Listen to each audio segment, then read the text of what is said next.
Gusto mong kumita pero ayaw mong iwan ang mga anak mo. Ayaw mo ring ma-burnout sa trabaho. Ayaw mong dumating sa punto na may pera nga pero wala ka naman sa buhay nila. At kung ganito ang nararamdaman mo, hindi ka nag-iisa. Gising ka, pagod. Matutulog ka, pagod. Ang araw mo umiikot sa asikaso, luto, linis, pag-aalaga, at emosyonal na labor na walang pahinga. At kahit ginagawa mong lahat, may isa pang tanong na hindi nawawala. Paano ako tutulong sa gastos kung dito ako kailangan sa bahay?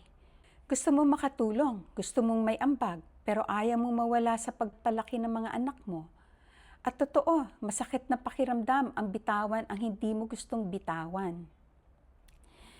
Kaya nagtatrabaho ka, may pera, pero wala ka sa bahay. Kapag nasa bahay ka, may oras, pero kulang ang pera. Kaya ang tanong ng maraming nanay, bakit pa parang kailangan kong mamili sa pera at pamilya? At sa totoo lang, nakakapagod yung tanong na yan. Nakaka-guilty, nakakabigat sa dibdib. At minsan, parang wala talagang tamang sagot. Pero pakinggan mo tong dahan-dahan. Paano kung hindi mo kailangang mamili? Paano kung may paraan para kumita? Kahit nasa bahay ka, kahit paunti-unti lang, kahit ang schedule mo ay paiba-iba.